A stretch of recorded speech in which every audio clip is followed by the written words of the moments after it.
ये गठबंधन टूटेगा और बिहार मध्यवर्ती चुनाव की ओर अग्रसर होगा।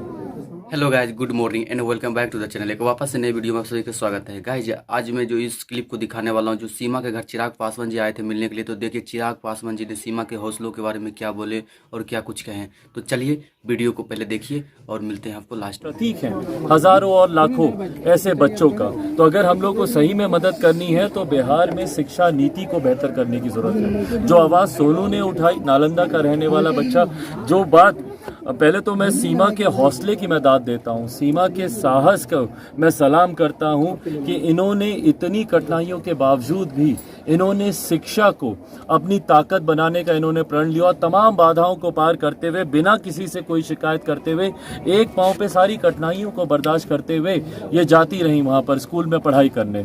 उसके बाद हम लोग की नज़र में ये विषय आया, हम लोगों ने समाधान किया। पर अभी भी कई ऐसे बच्चे हैं, अभी यहीं से 1 किलोमीटर की दूरी पर ही, पर क्योंकि कई बार जब संघीय ढांचा होता है, केंद्र सरकार राज्य सरकार के विषयों में चीज़ें ऐसी उलझ कर रह जाती हैं। और इसी बात का खिलाफत मैं निरंतरता में अपनी राज्य सरकार की करता हूं। भाई मैं एक सांसद हूं, मेरी भी एक अपनी सीमाएं हैं, पर मैंने बार बार इस बात का विरोध किया है कि राज्य सरकार के पास वो नीतियां ही नहीं है जिससे कि हम ऐसे बच्चों की मदद कर सकें। आज भी राज्य सरकार के पास कोई ऐसी नीति नहीं है कि आप अगर 80% से कम अगर आपकी दिव्यांगता हो तो आप इनको किसी तरीके की साइकिल, ट्राई साइकिल की आप इनको सहूलियत दे सकें। इन तमाम नीतियों में बदलाव की जरूरत है, जिसके लिए मैं निरंतरता में एक लंबे समय से मैं इसका विरोध कर रहा हूं, इसके खिलाफ मैं लड़ाई लड़ रहा हूं। उसमें मुझे भी जरूरत है आप सबके साथ की और सहयोग की। क्रेडिट देने की जरूरत है, पर बार बार जो मैं बात बोलता हूं कि ये सिर्फ बात एक सीमा की नहीं है। जब तक हम लोग शिक्षा नीति में बदलाव नहीं करेंगे, जब तक स्वास्थ्य नीतियों में बदलाव नहीं होगा, जब तक सही मायनों में योजना का लाभ उन लाभार्थियों के गांव घर तक नहीं पहुंचेगा, तब तक अगर आप सोचें कि एक सीमा की या एक सोनू की मदद करने से हम लोगों ने संघर्षों पे जीत हासिल कर ली, ये होने वाला नहीं है। इसके लिए बड़े पैमाने पर बदलाव करने की जरूरत है।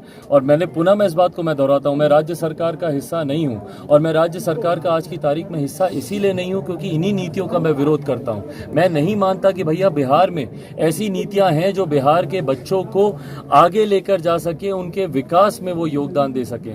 आज भी बिहार से पलायन होता है तो इन्हीं खराब नीतियों की वजह से होता है, और इसी का विरोध मैं कर रहा हूं। एक सीमा की मदद हुई, बहुत जल्दी में हो गई, पर अगर एक सीमा की इतनी जल्दबाजी में मदद हो सकती है तो क्या बाकी बच्चों की नहीं हो सकती? हो सकती है, पर दिक्कत हमारे प्रदेश में इस बात की आती है कि जब तक चीजें वायरल नहीं होती, जब तक मीडिया का प्रेशर नहीं बनता, तब तक चीजें होती नहीं है।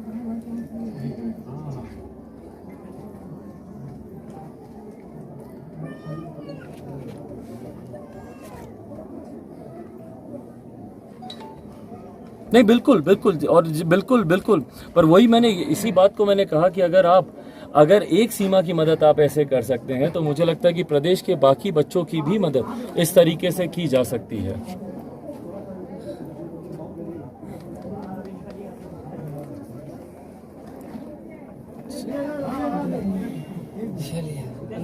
बिल्कुल,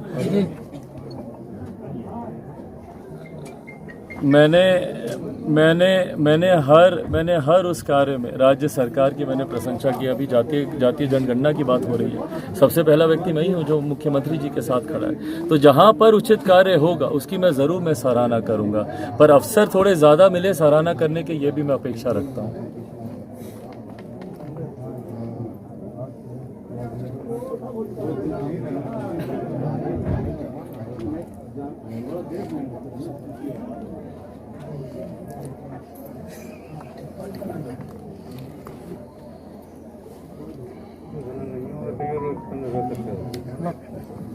देखिए, ये हलचल अभी से नहीं, लंबे समय से है, और दुख इस बात का होता है कि कहीं ना कहीं इन हलचलों में बिहार के जो ज्वलंत विषय हैं वो खो जाते हैं।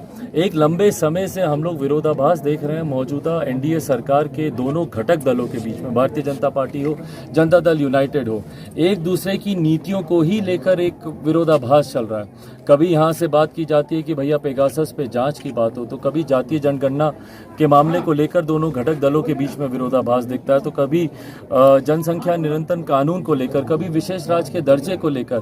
तो निरंतरता में जिस तरीके से दोनों घटक दलों के बीच में आपस में में ही तालमेल नहीं बैठ पा रहा और एक दूसरे से ही लड़ाई लड़ रहे हैं। और वहीं पे मुख्यमंत्री जी इस बात को लेकर निरंतरता में चिंतित हैं कि भैया उनकी कुर्सी कैसे बचेगी, महागठबंधन के साथ जाने से बचेगी, एनडीए के साथ रहने से बचेगी, या केंद्र में वो राष्ट्रपति बनकर जाएंगे, उपराष्ट्रपति बनकर जाएंगे।